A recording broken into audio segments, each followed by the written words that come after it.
여러분, 인생이 무엇인가? 여러분, 많이 생각해 본 명제이시죠? 특히 젊을 때는 이런 철학적인 생각들을 그래도 여러 번 해보셨을 것 같은데, 인생이 무엇일까? 여러 가지 종류의 답이 있겠죠. 저는 그냥 망구 제 생각입니다. 예.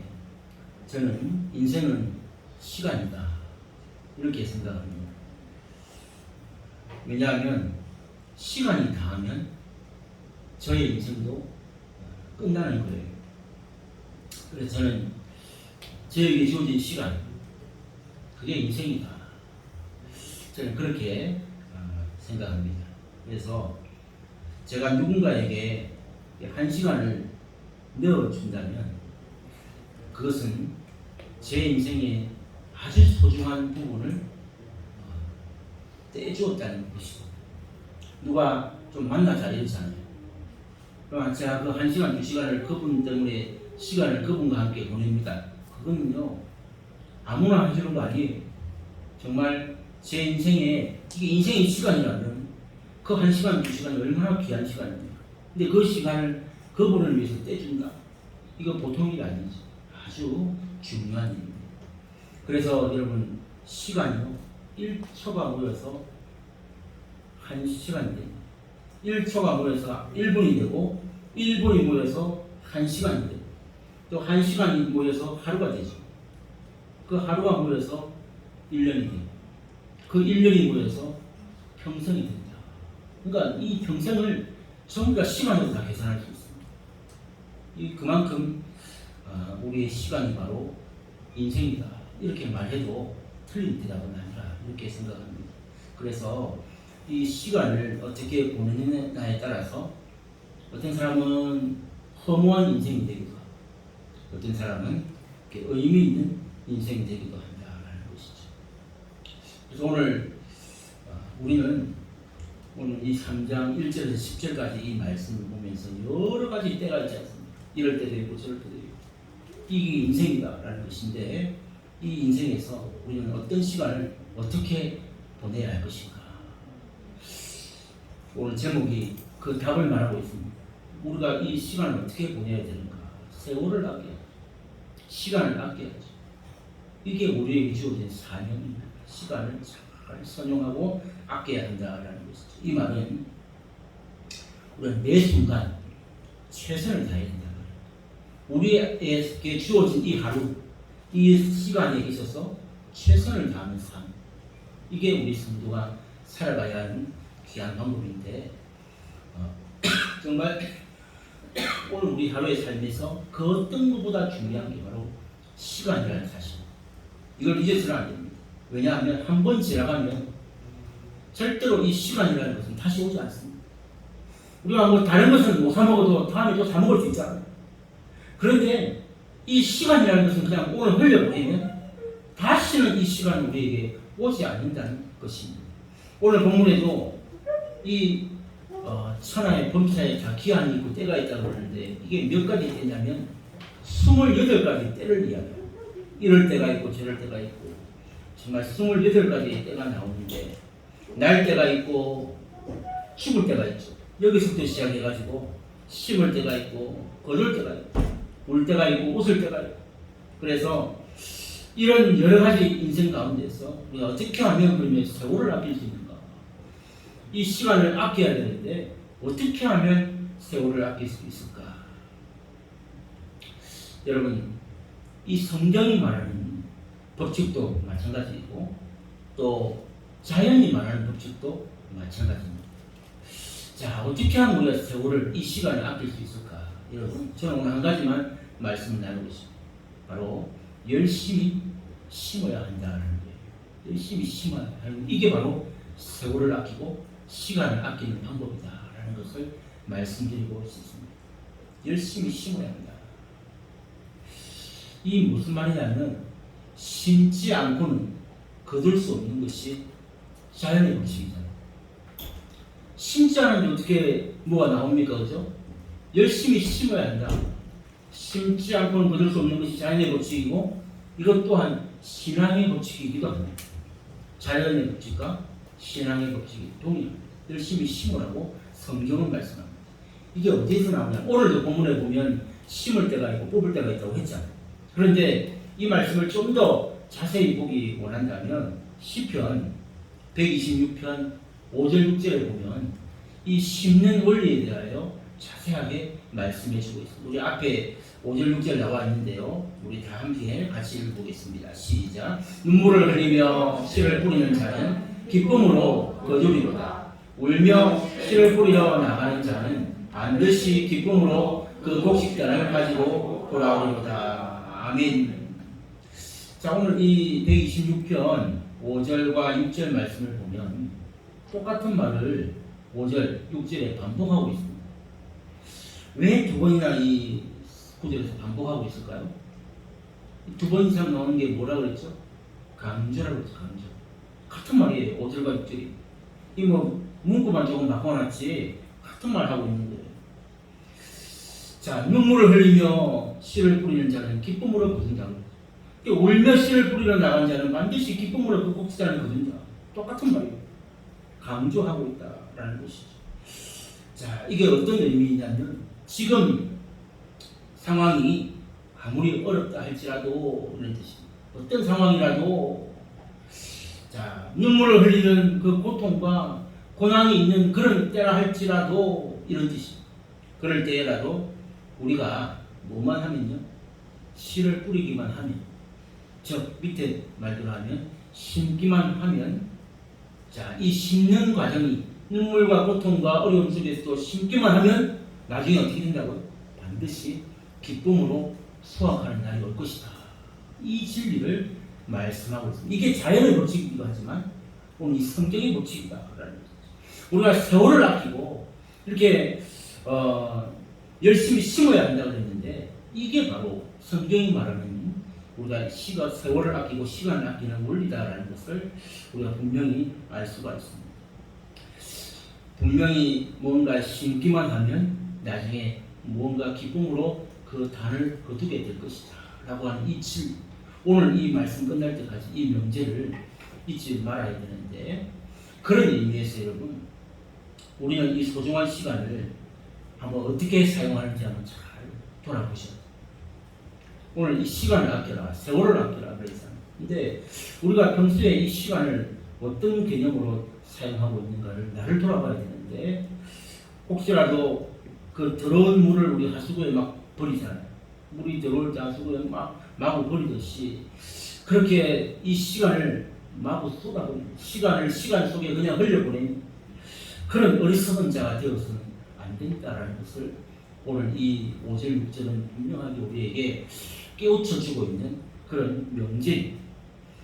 그래서 우리는요, 평소에 집에 있다 보면 몸이 반응하는 욕구가 있어요. 우리의 몸은 게으르기 딱 좋아요. 그러니까 뭔가 목표를 가지고 비전을 가지고 오늘 뭔가 계획대로 하지 않으면 우리의 몸은 그냥 자연스럽게 나태해지고 게으르게 되고 이게 자꾸 뒤로 물러서게 되어 있어요. 이게 우리 인간의 본성입니다. 그래서 몸의 욕구가 하는 대로 눕고 또 자고 TV나 보고 게임이나 하고 막 이렇게 보내면 절대로 우리가 이 시간을 선용하고 세월을 아낄 수가 없는 자가 됩니다. 특히나 요즘 같은 시대에는 너무너무 우리가 이런 데 빠져들기 쉬운 그런 장비들이 많지 않습니다. 그냥 솔직히 하루 종일 핸드폰, 컴퓨터 하나만 있어도 하나도 심심하지 않는 그런 시간을 보낼 수가 있습니다. 그런데 컴퓨터나 핸드폰이나 이런 데 빠져 있다가 하루를 잘 때 자기를 한번 돌아보십시오. 얼마나 허무한지. 물론 컴퓨터나 핸드폰이나 이런 장비들로 돈을 벌거나 자기의 어떤 글을 쓰거나 이렇게 하는 건 그러니까 별개로 아무 하는 일 없이 그 속에서 놀다가 그 사이버 공간에서 놀다가 나온 이 얘기를 하는 거예요. 그런 자의 하루의 일과를 돌아볼 때 얼마나 허무한지 눈만 나빠집니다. 이게 우리의 현대인의 모습들이 얼마나 많습니다. 그래서 우리는 생각을 가지고 지금 이 시대에 살지만 이 시간을 컨트롤해야 된다라는 것을 이 솔로몬은 28가지 이 때를 보여주면서 이 세월을 다 살아봤지만 이 세월을 아끼고 우리 시간을 컨트롤해야 한다라는 것을 말씀하는 거예요. 어떻게 살아야 될까? 그러니까 책을 읽거나 또 우리가 글을 쓰거나 또 무엇을 연습하거나 훈련하거나 아니면 어떤 의미 있는 일을 하거나 공부를 하거나 무엇을 하든지 어쨌든 하나님께서 주신 그 시간을 아껴서 그 시간을 자신의 기회로 삼는 기회. 오늘 나에게 주어진 이 시간은 다시 오지 않는데 남들에게도 똑같이 주어진 이 시간을 어떤 사람은 기회로 사용하고 어떤 사람은 그냥 허비하는 인생이 됩니다. 그 결과는 천지차이라는 것이죠. 여러분, 그런데 이 시간을 자기에게 주어진 기회로 삼는다. 이거 정말 어려운 일입니다. 우리 다 살아가지 않습니까? 아유, 게으르고 우리 다 나태하고 이럴 때도 있는데 참 이 시간을 기회로 삼는다는 것, 이게 정말 어려운 일입니다. 그래서 성경은 오늘 본문에서 이 5절 6절에서 뭐라고 강조하냐면 이 시간을 심는데 기회로 삼아야 되는데 눈물로 씨를 뿌리라. 여러분, 이 구절이 아주 중요한 구절. 아니 그냥 기쁨으로 씨를 농부가 말이죠. 뭐 모내기 할 때도 그러고 뭐 이렇게 기쁨으로 씨를 뿌리지. 누가 눈물로 씨를 뿌립니까? 근데 이 눈물로 씨를 뿌린다는 의미 안에 아주 중요한 이 의미가 담겨 있다는 것이죠. 왜냐하면 이 시간을 자기 기회로 삼고 이렇게 할 수 있는 게 어렵단 말이에요. 그래서 눈물로 씨를 뿌리라 이렇게 말씀합니다. 여러분, 왜 어려울까? 이게 이 눈물로 씨를 심고 뿌리고 이 시간을 기회로 삼는 것이 왜 어렵냐면 여러분, 우리가 무엇을 심었다고 해서 그걸 바로 써 하는 게 아니잖아요. 우리 다 해보시잖아요. 뭐 하나 딱 심었는데 그 다음날 바로 나면 얼마나 좋겠습니까? 안 그렇다는 거예요. 뭘 하나 심어도 절대로 이렇게 바로 나지가 않습니다. 여러분, 울며 씨를 뿌렸다고 해서 그 다음날 바로 단을 거두는 법칙이 없단 말이에요. 뿌린 씨앗을 열매로 거두는 데는요 시간이 많이 필요합니다. 눈물로 그 씨앗을 뿌린 그 결과 많은 시간이 지나야만 그것을 거둘 수 있다라는 것, 우리가 살아보면서 다 알게 된 진리입니다. 그러니까 어떤 비전을 가졌다고 해서 그 비전이 바로 이루어지지 않습니다. 여러분이 만약에 어떤 공무원 시험을 준비하는데 그게 당장 뭐 이렇게 뭐 마음 먹은 대로 뭐 그게 된다면 누가 못하겠습니까? 아니랍니다. 그래서 반드시 기다림과 눈물의 시간이 필요하다. 그래서 이 시간을 기회로 삼는다는 것이 이렇게 어렵다라는 것을 깨닫게 됩니다.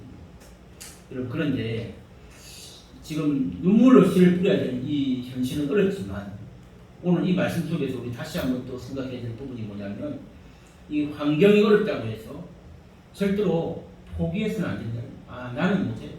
뭐 시간을 아끼라 그러고 뭐 정말 다 들었지만 나는 절대 그럴 수 없다. 이렇게 생각할 수 있는데 절대 그렇지 않습니다. 환경이 어렵다고 해서 절대로 포기하지 않고 나는 절대로 못한다. 이렇게 생각하면 안 된다. 그런 핑계는 없다라고 성경은 말합니다. 왜? 이 어디에도 그런 예외를 두고 있지 않기 때문에 주어진 환경 속에서 내가 무엇을 심을지만 고민하면 됩니다. 어려운 환경 속에서 남들보다 더 힘든 환경 속에서 있을지라도 우리는 반드시 시간을 기회로 삼을 수 있는 기회가 있습니다. 그래서 안 된다가 아니라 그 시간 속에서 내가 무엇을 거둘 수 있을지를 고민하는 인생, 이게 지혜로운 인생이 된다라는 것입니다. 그런 고민도 없이 그저 주어진 시간을 헛되게 낭비하는 삶이 문제라는 것을 오늘 이 부분은 그 비하인드에서 말해주고 있는 진리다라는 것이죠. 제가 예를 하나 들어보겠습니다. 여러분, 요셉을 보세요. 우리 잘 아는 요셉입니다. 근데 이 요셉이요 어디에 갇혀 있었죠? 애굽에 가서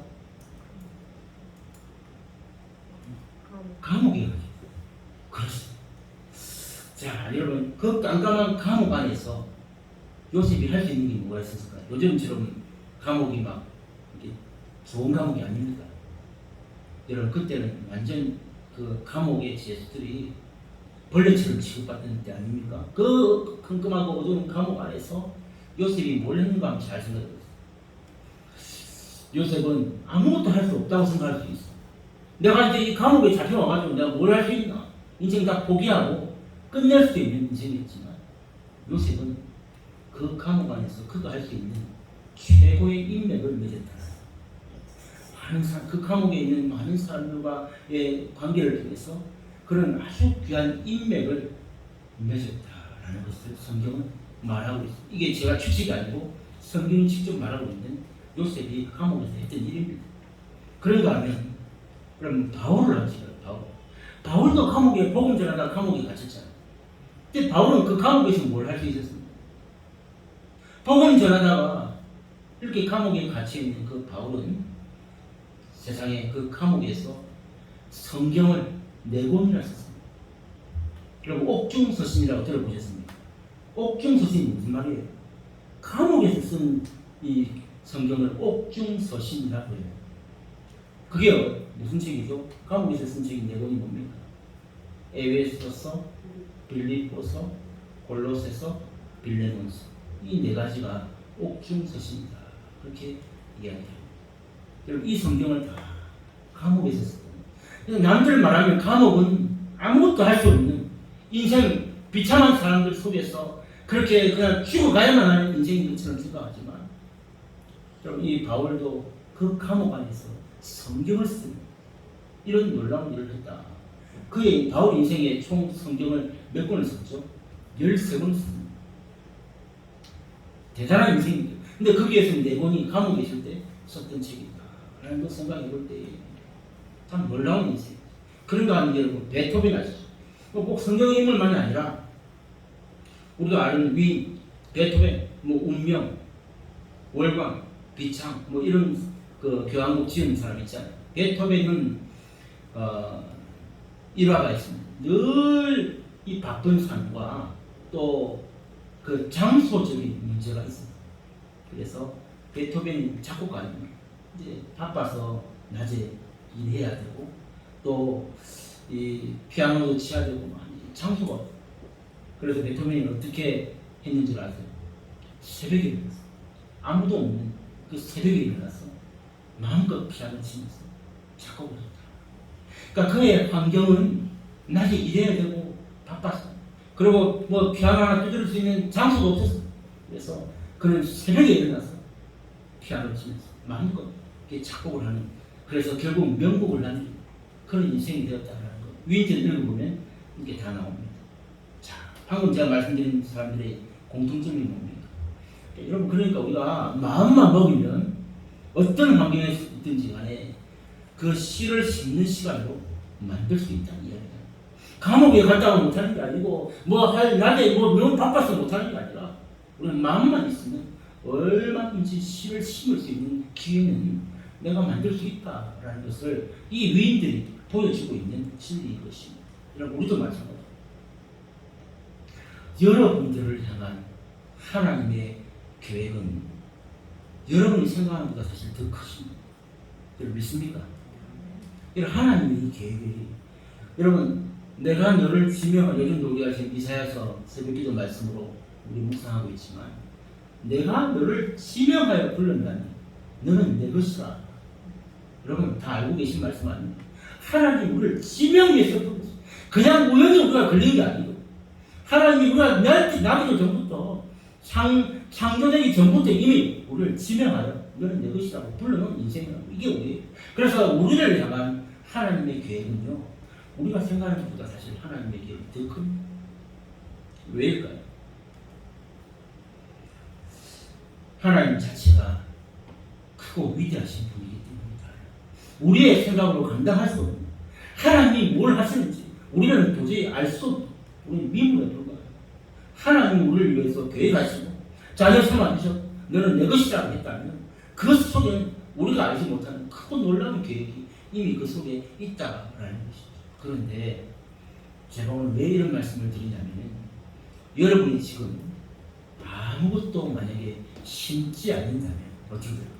이 많은 시간, 누구에게나 주어진 시간이지만 그저 하수구에 썩은 물 버리듯이 이 시간이 그냥 생각 없이 허비하면서 그냥 흘려보낸다면 하나님의 이 많고 많은 내가 너를 심명하여 불렀다고 하는 왜? 내 영광을 위해 하나님의 영광을 위하여 우리를 부르셨는데 그 계획을 우리가 심지 않는다면 어떻게 될까? 그 계획은 거둘 수 없는 것이 되고 만다라는 이 얘기를 오늘 이 5절 6절이 하고 있습니다. 그래서 우리의 인생은 눈물로 씨를 뿌리며 거두어야 하는 인생이다. 그 눈물이라는 말이 기쁘지 않아서가 아니에요. 슬퍼서가 아니라 그만큼 어렵다는 뜻을 강조하고 우리의 육체의 우리 몸이 반응하는 몸이 원하는 편함과 깨어름과 이런 것들을 뒤집어서 계획을 세우고 씨를 뿌리고 하나님 말씀 앞에서 순종하고 이거 얼마나 어려운 일이에요. 그래서 눈물로 씨를 뿌리는 이런 수고가 있지만 지금 우리가 무언가를 심어야만 언젠가는 기쁨으로 그 단을 거두게 된다라는 이 진리를 말씀하고 있습니다. 저는 이제 우리가 내년이면 10년 차입니까? 양산에 와서 이 진리를 진짜 깨달았어요. 깊이 깨달았어요. 그동안 제가 사역했던 현장이 다 큰 교회였어요. 전체 성도가 10,000명 이상 되는 그런 교회에 있었잖아요. 그러니까 뭐 말만 하면 그냥 탁탁 되고 어려움이 없었어요. 뭐 그냥 그렇게 하면 되는 줄 알고 살았어요. 그런데 여기 와서 참 이렇게 개척교회를 시작하고 10년 가까이 사역해 보면서 깨달은 게 뭐냐면 눈물로 씨를 뿌린다는 게 이런 거구나라는 것도 있지만 저는 어떤 생각을 해봤냐면 한 알의 밀알이 땅에 떨어져 썩어야만 나중에 열매를 맺는다라고 했지 않습니까? 그래 이 눈물로 씨를 뿌린다는 말과 그 말은 일맥상통합니다. 무슨 말이냐면 다들 개척교회가 어렵다 그래요. 그리고 요즘은 개척교회가 안 된다 하잖아요. 왜 안 될까? 아니 제가 고산나에 있던 목사인데 여기서는 다른 목사인가요? 똑같은 목사예요. 거기서는 되는데 왜 여기는 안 돼요? 그러면 저 말고 다른 개척교회 목사들은 그때는 그 목사들은 개척교회 조그만 교회를 다 하고 있는데 그 사람들은 어리부리한 목사들인가요? 아닙니다. 다 옛날에 대형교회에서 다 부목사하는 사람들이에요. 근데 개척교회 한다고 그 조그맣게 해놓고 다 그만두니 많이 그러고 있어요. 왜 그럴까? 물론 이 목회자의 문제도 있습니다만 저는 여기 와서 깨달은 게 뭐냐면 이 교회라는 것은 이 하나의 밀알이 심어져, 즉 심겨져야만 나중에 때가 되어서 열매를 맺는. 저는 이 한국교회를 생각해봤거든요. 우리나라 교회가 세계 역사에 유례없는 놀라운 부흥을 경험했어요. 단시간 우리 한국교회가 200년도 안 되는 역사예요. 지금 세상이 2000년, 3000년 하잖아요. 그런데 우리는 200년도 안 되는 150년도 안 되는 이 역사에서 세계 최고의 교회들이 한국에 설비하고 세계에서 두 번째로 선교사를 파송하고 많이 이런 어마어마한 이 기독교 국가가 되는 이런 일들이 어떻게 발생했을까? 여러분 비결을 하나요. 우리가 뭐 남달라서가 아니고 감사하게도 우리 선조들의 순교적 신앙, 순교의 피가 이 땅에 심겼기 때문에 우리는 그 열매를 따먹은 세대들이 우리 부모님 지금 김가빈 건강이 이건준 사장 이 세대가 그 열매 따먹은 세대. 우리는 그 후손들이에요. 이 한국교회 부흥은 세계 역사가 설명할 수 없는 부흥이에요. 왜 일어났다고? 순교의 피가 심겨졌기 때문에. 그 심겨진 순교의 피가 열매를 얼마나 많이 거둬 기약 급수적으로 십자가만 꽂으면 막 교회고 부흥한다고 그런 시대가 있었지 않습니까? 자, 바로 그거예요. 이 개척교회가 되고 안 되고 목회자의 영향도 있고 설교도 잘해야 되고 교회 시스템도 좋아야 되고 장소도 좋아야 되고 다 좋아야 됩니다. 그런데 그렇게 했다고 다 부흥하는 게 아니죠. 어떻게 해야 된다?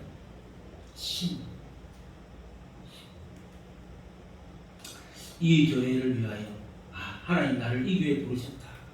그래서 나는 부족하고 아무것도 없지만 정말 이 교회를 위하여 나는 써야 된다. 내가 이 교회에 몸을 바쳐 충성하다 죽어야 된다.